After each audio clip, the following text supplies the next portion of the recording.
My name is Jenna Pilant, and I'm a style-crazed full-time creative living in sunny San Diego.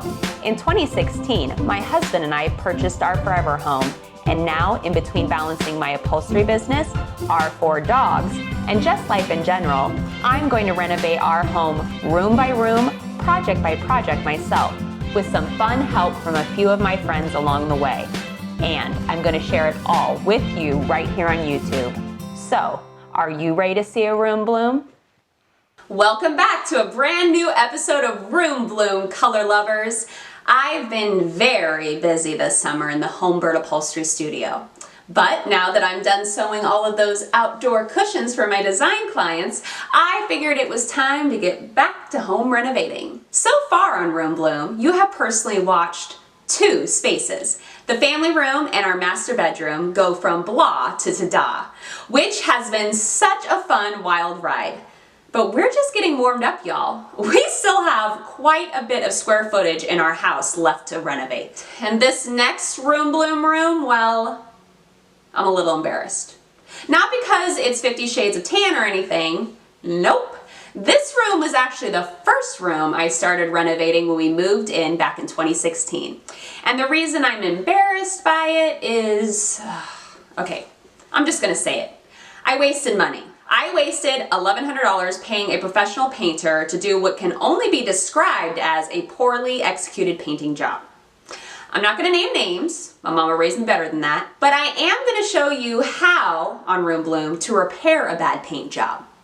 But before we jump into that endeavor, here's what our home office looked like online in the escrow pictures.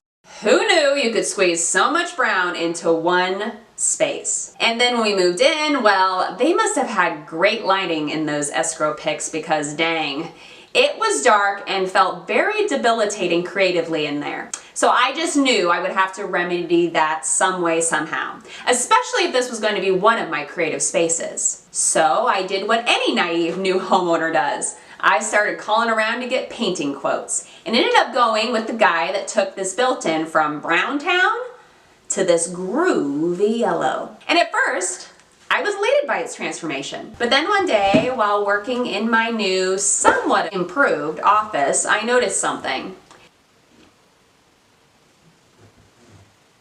And then quickly transformed into Slytherin-lipped editor-in-chief Miranda Presley herself from Devil Wears Prada. Emily! I just absolutely hate to waste money, y'all. And I feel like I just walked outside and threw $1,100 into the air. But instead of crying over a bad paint job, I put my big girl panties on and got to prepping the home office for Renovation 2.0 by removing my collection of hardback books, then proceeding with the de-installation of the built-in cabinets doors. And I realize you probably can't tell because of the time-lapse video and all, but I was in no way, shape, or form happy. Actually, pissed off is more like it. In order to repair this poor paint job, we're going to do a couple of things. Before any primer or paint is applied to the surface, we're going to 1, caulk all the seams that the painter for some reason didn't caulk, and 2, lightly sand down the entire surface of the built-in structure so that it's smooth. There's minute little hairs dry directly on the paint throughout the structure, and I'm not 100% sure as to why. I'm guessing the paint sprayer that the painter used originally wasn't clean, but there's definitely these little rough hairs that it's very distracting on the surface and takes away from the overall effect of the color. And you know a rainbow lover like myself can't stand to have anything affecting her color. So I got to caulking. Then, while the caulk dried, I started that task of lightly sanding the entire poorly painted surface. I could not believe, y'all, how many hairs and random particles this painter allowed to dry in the yellow paint. It was so darn frustrating to see, and needless to say, unprofessional.